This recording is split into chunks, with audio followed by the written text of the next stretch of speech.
Deux grands titres pour cet épisode. Napoléon rencontre son Waterloo et la guerre anglo-américaine. On poursuivra l'organisation du territoire, les premiers chemins, les premières routes, un canal, les ponts et l'éducation dans la région avec la fondation du séminaire de Sainte-Thérèse.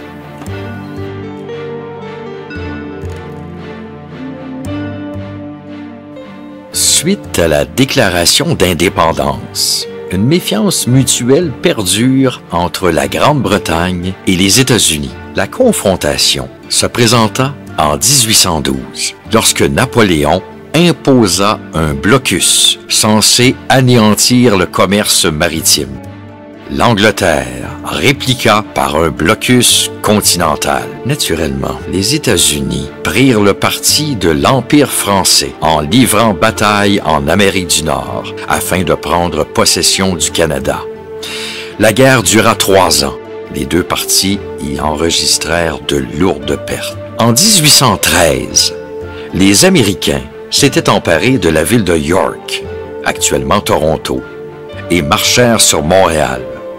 En 1814, l'armée britannique occupa Washington et incendia la ville et la Maison-Blanche. Toutefois, les Américains réussirent à stopper l'avance des Canadiens à Baltimore et les Américains résistèrent victorieusement au débarquement des forces canadiennes à la Nouvelle-Orléans. Brièvement, le traité de Gand fut signé le 24 décembre 1814, ce qui mit fin au conflit en restaurant les conditions d'avant-guerre et les territoires conquis furent restitués. Au moment de reconstruire la maison du président américain, on peint la façade en blanc afin de cacher les marques de l'incendie. Devant cette nouvelle apparence, on lui attribuera très vite le nom de Maison-Blanche. Semble-t-il que c'est après cette guerre que les habitants de la colonie commencèrent à se considérer comme Canadiens. Pour les Canadiens français, la question fut de choisir entre une appartenance à l'Empire britannique ou une annexion aux États-Unis.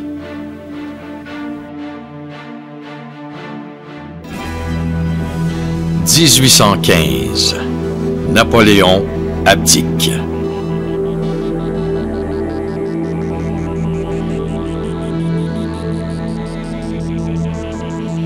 Le Royaume-Uni devient la première puissance mondiale.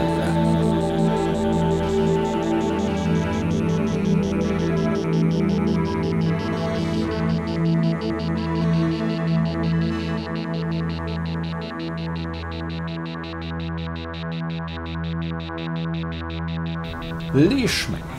Il faut savoir qu'au début, il n'y en a pas de chemin. Chaque habitant qui se fait concéder une terre d'à peu près 3 arpents de large va s'établir sur le bord de la rivière et va se faire un petit sentier qui relie à son voisin et ainsi de suite. C'est comme ça qu'arrivent les premiers chemins.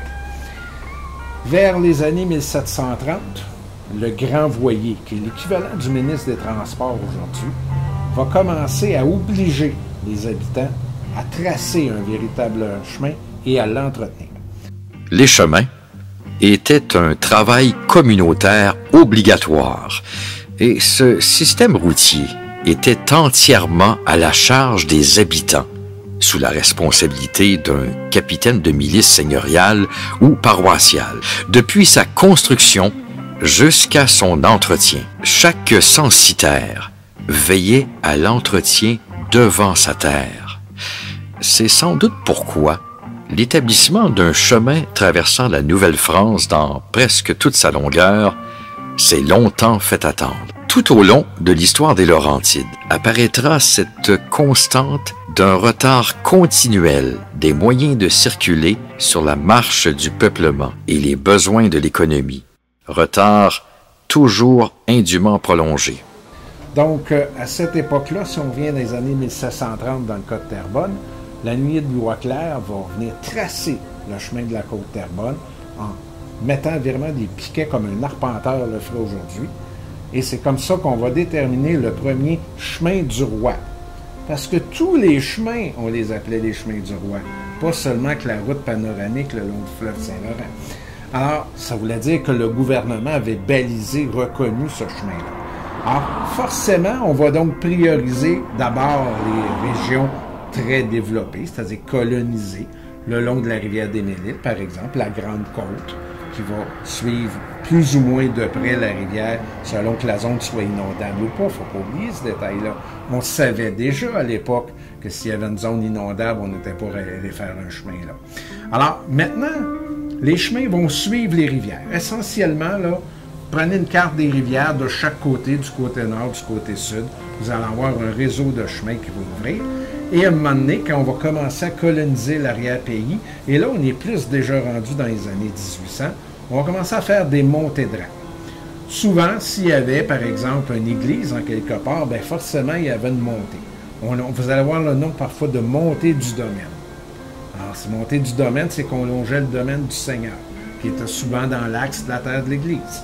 Alors, c'est comme ça que le réseau géographique de route va se constituer, au gré un peu du relief, mais essentiellement, c'est ces grandes lignes qui allaient d'une terre à l'autre, d'un rang à l'autre, et c'est comme ça qu'on va monter. La grande ligne, parce que celle-là est plus intéressante. Il faut attendre à 1805 pour que de Sainte-Thérèse, on monte vers l'arrière-pays, le pays fin, pour se rendre à Saint-Jérôme. L'autoroute 15 n'existait pas à l'époque, évidemment, elle va arriver dans les années 60. Donc, on va faire une première route nord-sud à travers Bois, et on va l'appeler la grande ligne seigneuriale de la seigneurie de Blainville en montant graduellement. Et ainsi de suite, dans chaque seigneurie, on va développer des systèmes similaires.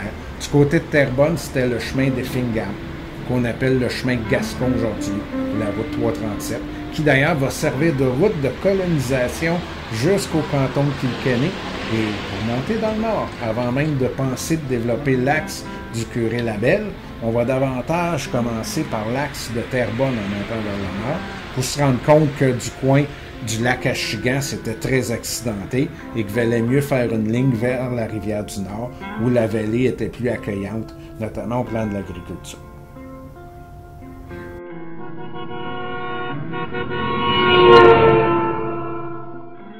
Aller des Laurentides à Montréal ou en revenir, c'était plus qu'un simple déplacement à l'époque.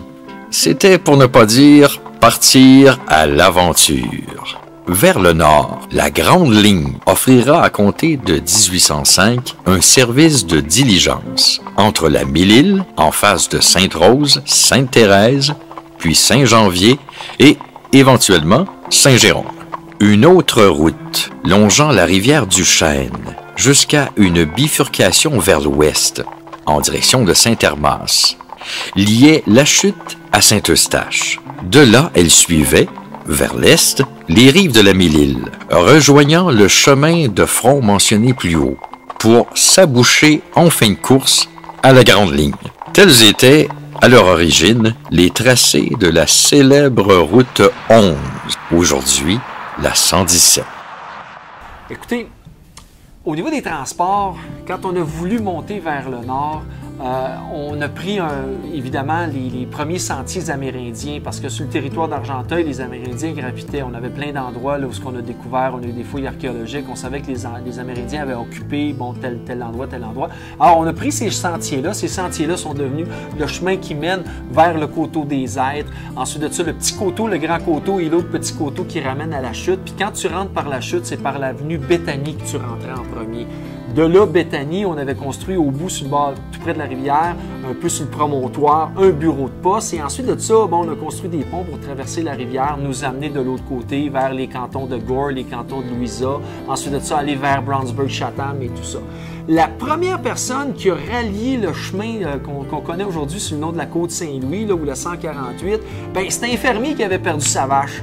C'est drôle, mais il a tellement cherché sa vache loin, puis loin qu'à un moment donné, il s'est rendu compte, voyons donc, il y a un chemin qui est là, puis ce chemin-là menait vers, évidemment, Saint-Eustache. Et c'est comme ça qu'on a été capable de rallier le chemin de la 158 avec la côte Saint-Louis. Parce qu'avant ça, on pensait qu'il y avait des lieux et des lieux. Qu'est-ce que voulez-vous? Je dis, les gens, là, à ce moment-là, là, ils n'avaient pas une observation du territoire d'en haut. Ils regardaient le territoire à la hauteur d'un homme, à travers les arbres et tout ça. Donc, ce n'était pas la même vision qu'on a aujourd'hui, nous autres, avec nos Google Maps et toutes ces choses-là, vous comprenez?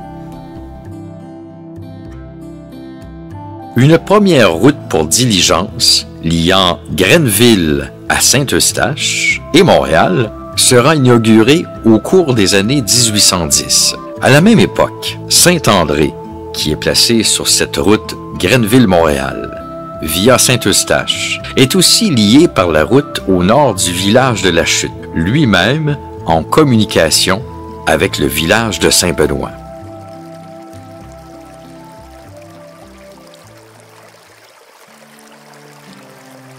Le développement fulgurant de l'industrie forestière et la montée en importance du gros village de Bytown, Ottawa, rendaient impérative une liaison plus rapide et plus efficace entre l'Outaouais et Montréal. C'est en 1819, autant pour des motifs économiques que militaires, suite à la guerre de 1812, que se mettaient en branle des travaux de canalisation.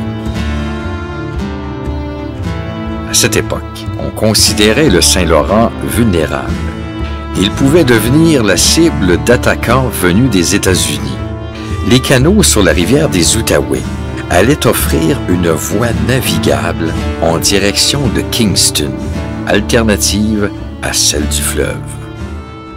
Vous savez, le Lonceau, ça a toujours été un empêchement à la navigation. On a fait des travaux monumentaux autour du Lonceau pour être capable de le canaliser. Donc, une période de temps, là, 1819 à 1834, 600 hommes de la Royal Staff Corps étaient là, assignés à construire ce système de canalisation-là sur l'Outaouais. Là, faut que tu penses qu'au premier coup de pelle dans le coin de Grenville, ces gens-là pensaient qu'elle allait creuser un terreau qui était super facile à creuser. Premier coup de pelle, frappe de la roche. Décourager les gars parce que dans ces temps-là, ils n'avaient pas des pépines et tous les instruments qu'on a aujourd'hui pour faire des travaux d'envergure. Non, ils avaient pur et simplement de l'huile de bras, des pelles, puis de la poudre noire, de la poudre explosive. Alors, tu peux imaginer qu'à ce moment-là, avec les gros vilebrequins, avec des culs, faisaient des trous dans la roche, bourraient ça de poudre noire, faisaient le petit chemin, là, un petit peu comme dans le Coyote, là, puis le Roadrunner, là, puis il se cachait, puis là, il allumait le petit chemin de poudre, puis à un moment donné, pouf, ça explosait, la roche revolait de partout. Des fois, il y en a qui recevaient une roche sur la tête. Et on enlevait la roche, puis on recommençait. Le canal de Grenville, ça a été creusé dans de la roche. Le canal de Chute-à-Blondeau, la même chose. Ça a été 15 années de travaux pharaoniques. Là. Je dis pharaoniques parce qu'on considère la quantité de pierres qui a été enlevée pour faire le système de canalisation. Il est équivalent à 1/6 de la pyramide de Khéops, une immense pyramide. Là, ça a pris 100 ans à construire en Égypte. Vous imaginez, pendant ces 15 années-là, c'était carrément là, les plus gros travaux de voirie publique qui ont été faits là, dans le régime britannique là, sur la rivière des Outaouais.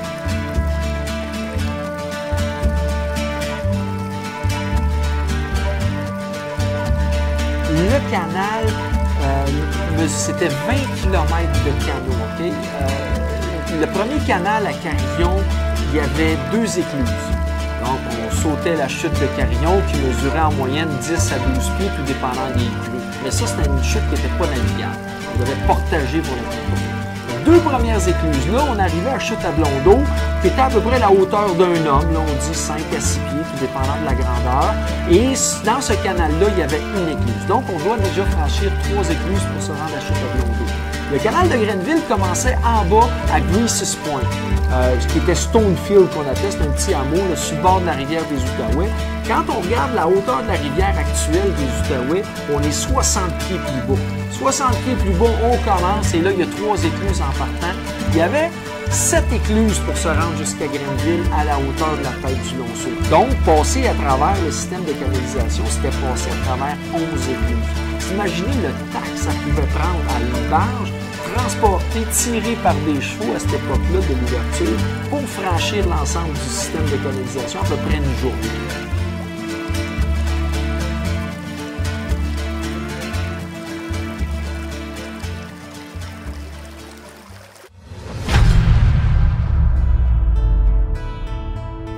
on se servait du service des passeurs attitrés pour traverser la rivière des Mille-Îles jusqu'à la construction d'un premier pont payant reliant Sainte-Rose à l'ouest. 1807, un premier pont enjambe la nord à Saint-André, tandis que la chute est déjà liée à Saint-Eustache par un chemin à charrette. Permission du gouvernement bas-canadien en 1817 de construire un premier pont entre cette seigneurie et l'île Jésus. Il fut construit en 1834, en bois. Pendant des décennies, voyageurs et bagages sont transportés par le service des passeurs attitrés pour traverser en barque de l'île Jésus jusqu'à la rive nord de la Mille-Îles. Il faudra attendre jusqu'en 1832 pour qu'un pont à péage ne joigne à l'ouest. Après avoir été endommagé par les Patriotes, le premier pont, Porteus, est remis en état et finalement démoli en 1852. Ce pont à péage a été construit et géré par James Porteus, un marchand de Sainte-Thérèse. Le seigneur Dumont obtint la permission de construire un pont à péage à Saint-Eustache en 1827. Le pont de Dumont, partiellement détruit, fut reconstruit qu'en août 1831, s'écroula le 2 septembre. Les habitants de Saint-Eustache traduisent alors leur seigneur devant la justice à l'automne 1831 pour avoir construit un pont impraticable et extrêmement dangereux. Il fut reconstruit en 1849 par la famille Bellefeuille et le gouvernement du Québec en fit l'acquisition en 1940.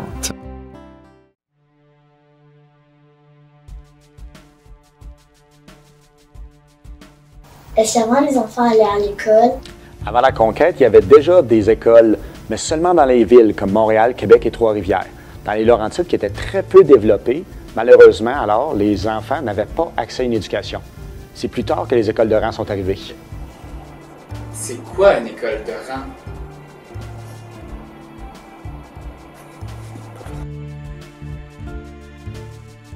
Les débuts de l'éducation sont véritablement très lents. En fait, les curés se donnaient le mandat d'enseigner au presbytère. Oui, l'histoire sainte, mais aussi les rudiments du calcul, la base du français. Selon les charges des curés, c'était mieux ou pas du tout. Alors, on comprendra qu'on ne bâtit pas une nation instruite avec ce mode-là. Dans certains cas, quelques instituteurs privés ouvraient une école, quelques itinérants enseignaient, mais on va s'entendre qu'avant 1820, on ne peut pas parler d'éducation dans les Laurentides. Il se passe quelque chose dans les années 1820. C'est que ça fait déjà 20 ans que le gouvernement a mis en place les écoles de l'institution royale financées par l'État.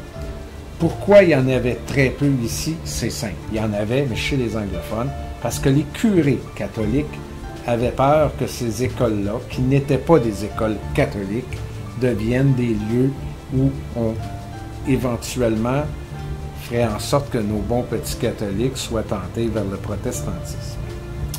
Alors, pour des questions religieuses, il faudra attendre à la loi sur les fabriques en 1824 qui va permettre aux paroisses catholiques de prendre de l'argent de leur coffre pour bâtir des écoles et entretenir les écoles. Mais on est dans un milieu encore de colonisation pour une grande partie de la région en 1824, donc ce n'est pas la priorité de bâtir des écoles. C'est sûr que du côté de Terrebonne, par exemple, pour vous donner une idée, c'est en 1826 que les sœurs de la congrégation de Notre-Dame vont ouvrir le premier couvent. Alors, on va avoir dans les principaux villages, plus rapidement, Sainte-Thérèse notamment, Saint-Eustache, déjà des premières institutions d'enseignement, déjà quelques communautés religieuses qui commencent.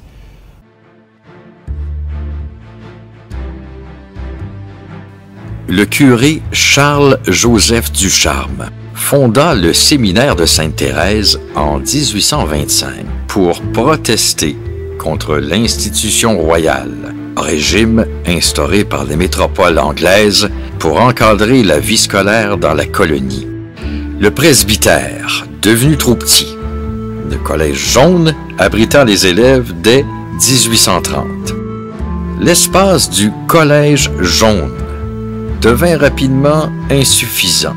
Ducharme réclame une école pour les filles qui sera finalement bénie le 9 mars 1847 avec les dames de la congrégation Notre-Dame, à l'emplacement actuel de l'hôtel de ville de Sainte-Thérèse.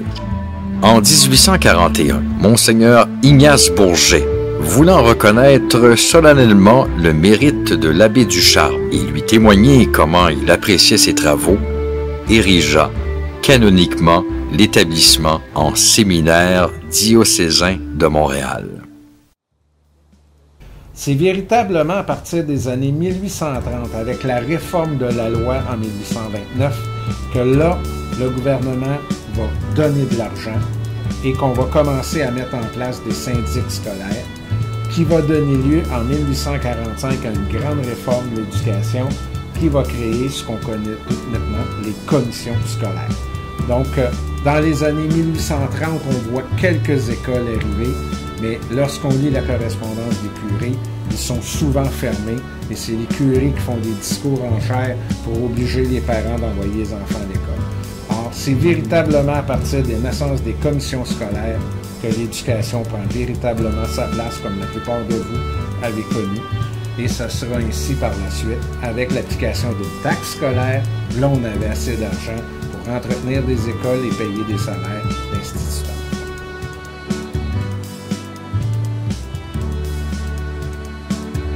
Du coup que les commissions scolaires vont être créées, qu'on va bâtir un premier couvent ou école plus importante près de l'église, on va commencer à s'intéresser aux rangs. Donc, dans les années 1840, 50 surtout, les rangs plus éloignés du village, où on ne pouvait pas venir à pied, mais on va faire des arrondissements scolaires. C'est le nom qu'on va donner. Alors, généralement, à chaque rang, il y avait son école de rang. Et puis, c'est une petite maisonnette où on engageait une enseignante. Au départ, souvent de jeunes filles qui, avant de se marier, prenaient la charge d'institutrice. Et c'était comme ça qu'on pouvait couvrir l'ensemble d'une paroisse par 7-8 écoles à ce moment-là.